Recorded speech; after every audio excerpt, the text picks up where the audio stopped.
Ladies and gentlemen, you're watching Talking with Michael. Michael. That's right. And we have our wonderful guest for us. This is part 2 of talking to Samira Gibson. Hello. Hello. I am honored to be here on the Michael 7 Michael. I'm serious. Honored to be here. Yes. It took so long to get you here. Been trying to get here for a while. For a minute. For a minute. But we keep running into each other, so that works. So, listen, it was meant to be. Yes. So we left off where you were telling us about working with Mary J. Blige. How'd that even happen? Yes. So, Mary J. Blige, Women's Glamour Awards is what it was. Okay. And this was around the same time as actually the U.S. Open, which was also around the same time as the Shaka Khan experience. So this was definitely a life-changing experience. I'm on the stage, backstage with Mary J. Blige. She's in her zone, and I want to say something to her, but I know how it is when you're in your zone and you're about to go on stage. But she's actually very nice. So after the Did she just hit you up? Hey, girl, I want you to perform for me. Yeah. Really? Yeah. She slid in my DM. Wow. She said no. Back then. Let me stop. No, she didn't. In my dreams she did. Okay. But and then after the show, the audio wasn't clear enough for the background singer, so we had to go back into the studio with Mary and cut the sound. So did you have to audition? No, this was actually through my performing arts school. Actually. Wow. I ended up singing with it was with Songs of Solomon. It was a choir that I was a part of, and they chose select few. Wow. From that choir to sing with Mary for the Women's Glamour Now, I gotta ask you. What's up? At what point were you like, just picturing you at 5, singing, my God. just singing Mary J. Blige songs, and now as an adult, you're sitting there like, I'm about to, or I am, or after, oh my goodness, I just. Yeah. At what point did you do the flashback? You know what? It didn't really dawn on me. Okay. Until after the experience. Okay.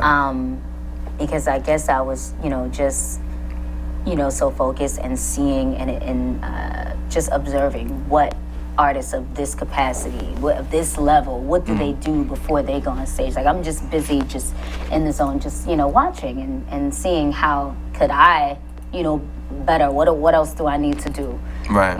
So I'm just observing her. I'm just, there. So I think it was like a after but it definitely a surreal moment when I realized that and had that flashback of me singing in front of my house. I'm going down. I'm Mary J. Blige. So now Shaka Khan. I mean, do you realize you hit a couple bangers straight out the gate? I mean, you know what? You didn't even kind of warm up. It's just like hot. It's not even hitting me until I did sing. I was on the same stage as Shaka Khan singing behind her. Wow. And that was something that me saying that out loud, I think that's actually the first time I've said that out loud. Really? Yeah, it's on paper. Right. But this on the Michael 7 Michael show is the first time. You see what I'm saying? I said that out loud. You see what happens when you talk? Is right? I just draw it out. It's your powers. It's your power. It's your power. So I definitely am honored to have been on the stage with such a legend like Shaka Khan. But this was for, I believe, an AIDS walk that was on 42nd Street. And they just needed a few people to back her on a song she was doing. I don't even remember the song, but she was super sweet. It was kind of a tighter stage, just based on, because it was it was a stage they built on 42nd Street, and it was a nice setup. It was for the AIDS walk, and it was a really nice experience. She wanted to make sure everybody was okay. You okay, baby? She was super cool.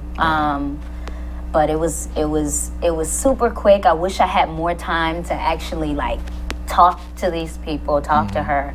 I didn't get a chance to do that, but and there's so much I want to talk about with you. I don't want to run out of time. There's so much material here.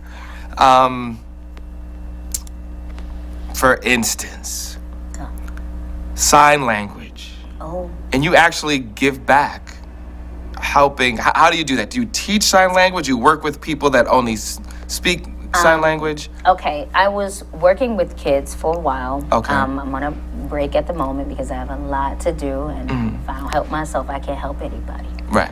But I was working with kids, and I was just teaching them because there is a barrier, whether we acknowledge it or not, between the deaf hearing community, the deaf hard of hearing, and the hearing community.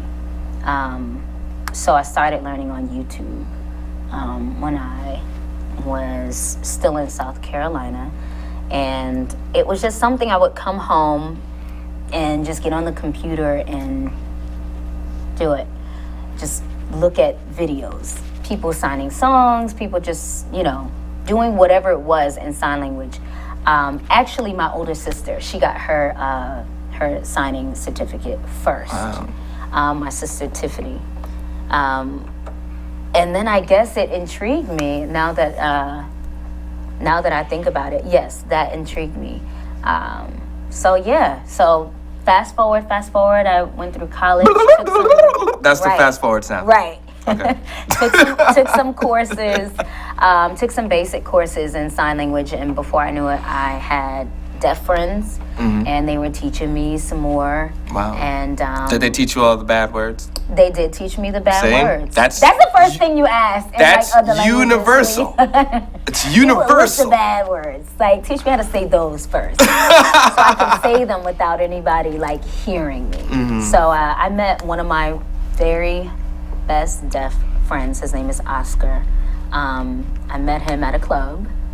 Yes, deaf people go to clubs, and I bumped into him, and literally he turned around and he said something, but it was in sign, and I was like, oh my God, are you deaf? He said, yes. Are you deaf? I said, no, I'm hearing, but I want to learn more. Like, can you show me? Can you teach me? And so before we knew it, we were dancing, and we kept in contact, and still to this day, we're friends. We go to casinos, we go out to eat. That was really cool what I just witnessed right now. I like how you just, Were you tight when that guy was, remember the translator? You know what I'm talking about?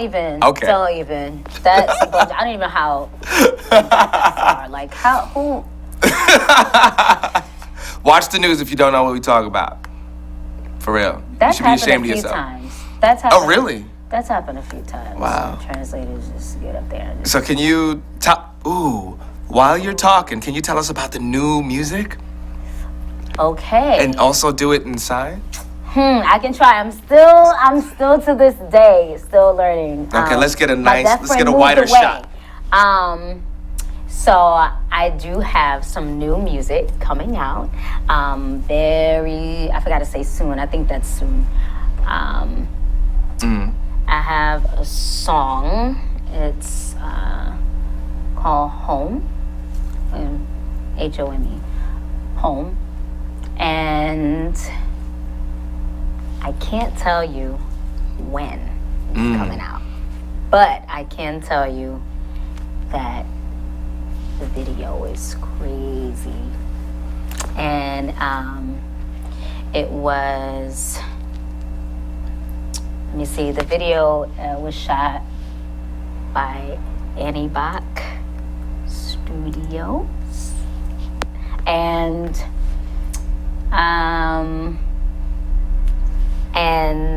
let me see, directed by Raw. For all my deaf people watching, please, I'm learning.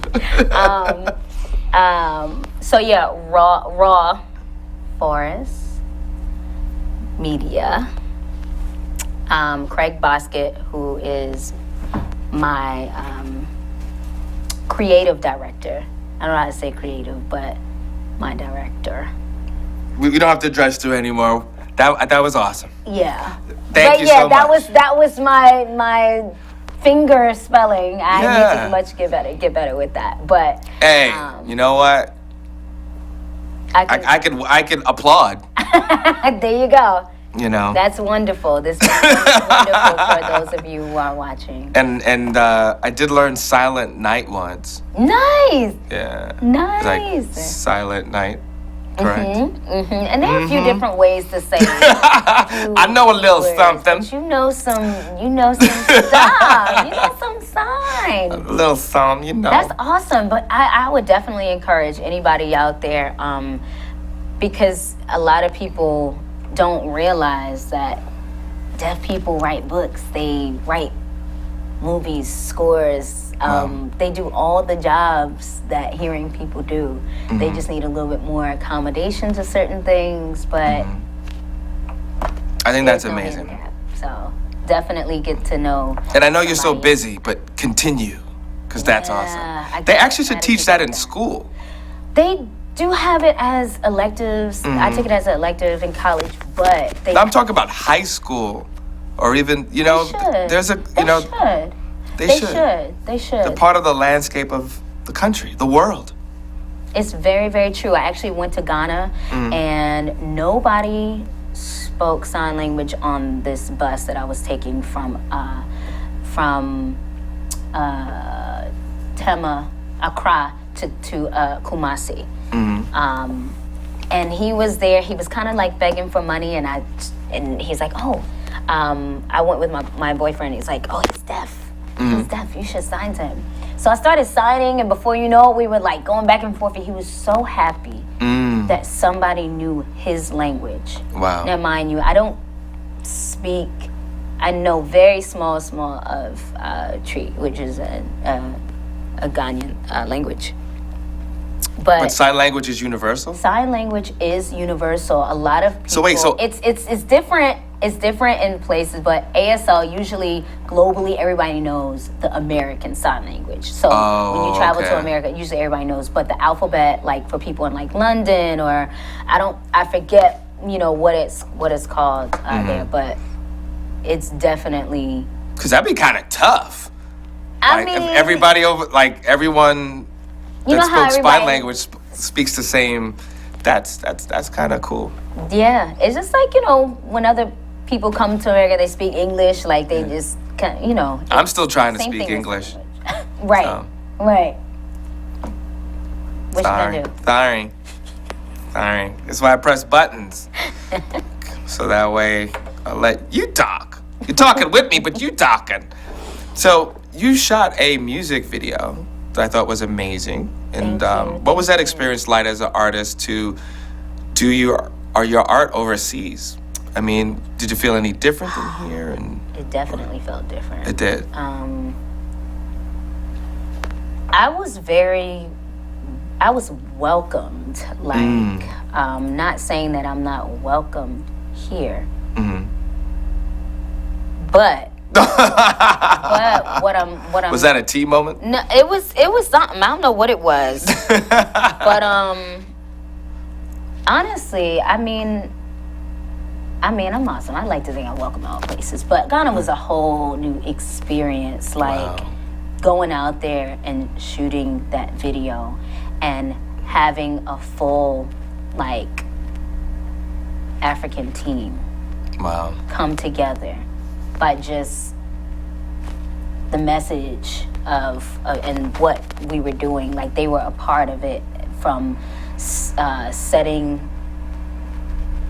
up lights or painting a room so that we could put together the video. Like every aspect, every level, like it just came together. The women, when I had my shows out there, the women came together.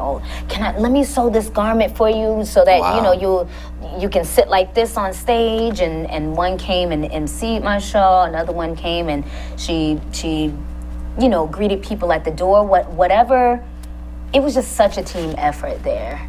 And it was a great experience. Not saying that, just to have that and be so welcome there and actually have people know me. Would you recommend people going to perform in Ghana or any other countries that you could recommend? I would definitely recommend Ghana. I think a lot of people, if you've never gone, you should definitely go.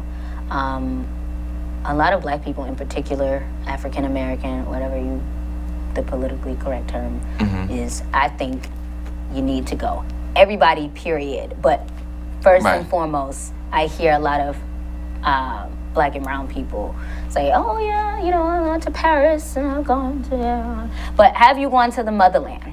You need to go. You should go.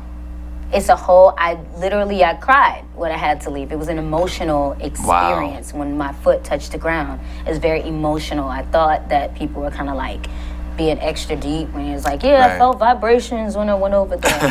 I thought it was just, but when I went, it was actually just You felt that? Wow. Actually just that. And everybody just treats you like family, auntie. Wow. I even have a name, Auntie Samira. That's my name out there, Auntie.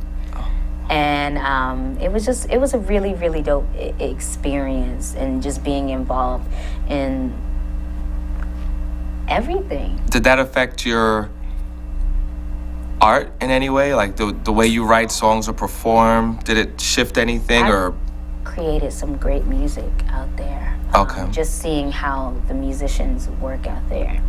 Can you describe that for us? I've been to a lot of the studios there. Some of them are really, really great and luxurious, and then other ones that had like amazing music. All they had was just a screen and a keyboard like that. And they make huge, like, sounding productions, by just pushing J and Q and just like doing it with their, keyboard, working with what they had, and then just to witness that, the energy, just that they're just so excited, and it made me excited. So a lot of the things I went out there, I just came back with just so much more than what I didn't know what to expect, but I just came back with a lot. And this year was my second time going, and it was a really, really amazing experience. There's this one kid I met out there. His name is Junior, and he needed some supplies for school. So I said, you know what? I could probably help you. What do you need for school? He said, Auntie, I need pencils. I need a paper. I need school books and the laptop. I said, you're not getting no laptop. But I can help you out with the pencils and the papers and the school. Right. He figured, well, let me... While I'm at it. Might as well go for... Go big or go home. Oh my gosh, but it was great. No, literally, the kids are still texting me to this day. Like, I'm like, you have school today? Did you do your homework? Like, like I gave them my WhatsApp number, and they can like get in contact with me personally. Wow. So it's definitely a connection that will never be broken. I've made promises with them. I gave them goals, like, okay, how many books are you gonna read this summer? Wow. It's really, it touched my heart. So it's definitely a journey that I started, that I'm definitely going back, and I'm going to more places. So get ready, Nigeria. Senegal, get ready, any other place that I have not been. I definitely want to explore Africa before I go to any other continent. You don't have to mention, we get it. Any other. No, I mean, I would love to go to Paris and any other place that I have not been. But yeah, I'm just excited about Motherland right now. I'm on a Motherland high. So for independent artists that want to basically admire what you're doing and do the type of things that you are doing as you move forward, what advice would you give? You need to stay centered. So whatever it is that you pull your energy from positive energy, whether I call it God, some people call it other things, but definitely keep that thing that keeps you centered first. Surround yourself with people that are genuine and transparent, and which is hard to find. So, just figure out your passion. You might have more than one. I mean, I sing, I entertain, but I also, I write. I love to creative direct. I do a lot of other things. So, stay open and stay focused. It's so much going on between social media and everything that's going on with everything that's going on in the world right now. It's so easy to just get sidetracked or compare yourself. By the way, there's no other competition. You're the only person you're in competition with. So that's always something good to remember. We all have different fingerprints, and we're all playing for a reason. So I think just being consistent. It's a lot of good things that I could say, but I would say what I've said so far would be like the core of things. Okay. Well, so we talked about the beginning, where you are, and working with amazing people, being inspired by amazing people. Great music video that was shot in Ghana. Studios. And then also your things in the works. Yes. I was privy to see a little bit of it, and I'm excited for that. But now let's talk about the elephant in the room. What's the elephant? The music. Oh. Let's talk about the music. We have to leave the best for last. I thought you were gonna say something else. I know. That's why you're talking with Michael. Because I was kind of spit it. You know what I'm saying? Otherwise, it gets boring. I feel like it could never get boring with me. Like ever. That's awesome. Thank you. I appreciate these. How would you describe the music first, sonically? That's my first question. Soul. I just say soul.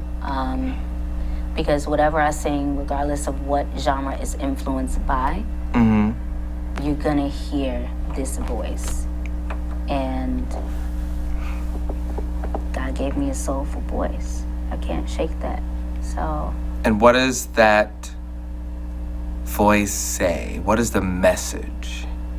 Well, there's a lot of different messages throughout my music. I don't have just one message because it's life, and a lot of things, a lot of situations happen in life. So if you sing the same, I have so many jokes right now that you said that. But no. So I have in the music you'll hear that's coming out. A lot of what you've heard so far is empowerment, which is super important. I mean, look at the shirt you're wearing. But let's get another. Can we get another? Can we zoom? Shot? Can we? What do I need to? Yeah. There we go. The high, but the low. There you go. So first, my first. Well, I laugh because we all know, wink, wink. There's so many artists that repeatedly say the same thing in just a different way, but that also has its value. You know what? I didn't get that joke earlier, but yes, you're right. It does has its value. Right. And that's. People gonna do what they do. They do what they do. And if you're good at taking that 3-pointer, why are you gonna try a dunk? That's one mentality. And then you have another that's like, well, I want, I'm put it through my legs. Can I cross it behind my? What can I do? I don't know unless I do it. But I think that, and I think that's what life. I think that's what life is about. You just saw the executive producer. Yes. Princess Jasmine. The executive producer just showed up. I'm honored to be here. But yes, I think we only get one life. And it's about the span of like 90 to 100 years, if that. That's not a long time in this space and time. That's like a speck in the universe of, I just went to a gem show, and they had these fossils, and it had like bugs in them. Wow. That were between 5 million to 25 million years old. Shut up. That's ridiculous. So when it humbles you because you're like, from what you just said. Yeah. What is 100 years? But you saying that really put it into perspective. Really put it into perspective. Like, we literally only have about 90 to 100 years. And that's if God graces you with that. Right. And I think that we should just live fearless. And I'm still kind of like, learning how to like just be live up to my full potential. And that's what the journey is living up to your full potential. So if there's something that you think about or you thought about doing, you should definitely do it. So now, branding. A lot of people use this word. And you're not really a brand and people know who you are, arguably. But you could build a brand. If you had a magical pot, and this will be your brand, this is what people are going to know you for, musically, what would that be?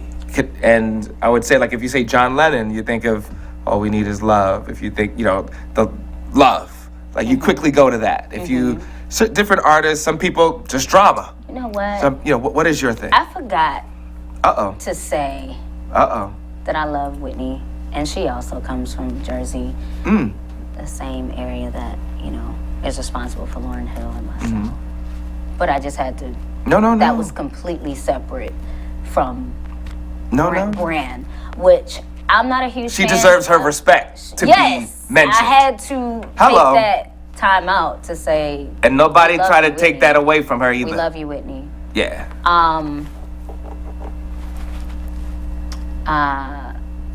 So I'm not a huge fan of even the word brand. I just feel like it's just so... It's a little itchy to me too as an artist. I hear you. In these days. Maybe not like 10 years ago, but like these days. Well, you know what? It's your brand. It's the social media aspect that kind of... It is. That aggravates, Yeah. But I would definitely say motivation. Okay. I love to give people empowerment and motivation and let them know that you're not alone. You're not the only one struggling through this problem or that problem. And I shoot to do that in my music, whether it be a specific situation or just general, like power as, just overall, just empowering individuals. I guess you could say that. And I love That's that. my brand, is empowering others or aspiring others and motivating them. I haven't really thought about a brand. I feel like we are the brand, these days. Like, whatever people get from you is what God meant for them to get from you. It's what you were meant to give. So. Well, I know what I get from you. What you get? I'm energized. I am I energized. love that. I like that. From the time that I met you. And I thank you so much for coming today. Thank you. Can you please share with people your social media and upcoming events? Yes. My social media. If you want to join this journey, I really, really encourage you to. Let's be positive together, because I'm allergic to negative people. If you want to follow me, please do follow me at Samira Gibson, Samiraa, Gibson, Gibson. And you can find me and directly contact me on Instagram. So. Cool. And your next performance? And my next show is going to be in Brooklyn, November 10th at National Sawdust. I'm going to be headlining at The Revolution. So look out for that. I'll be posting that, the official details tomorrow. So if you follow today, you get the notification tomorrow. Cool. So please be sure to go and follow me. Thank y'all so much. Thank you for coming through. And I'm going to throw this... Oh, definitely. Thank you. We have to do a live performance one of these days in this studio. Okay, I'm down. I'm down. Okay. You heard it, folks. You heard it. All right. So you're talking with Michael. I'm Michael 7. Michael, thank you so much. And continue to support this young lady and other people making moves, being empowered, using their energy to influence the world. Have a good day.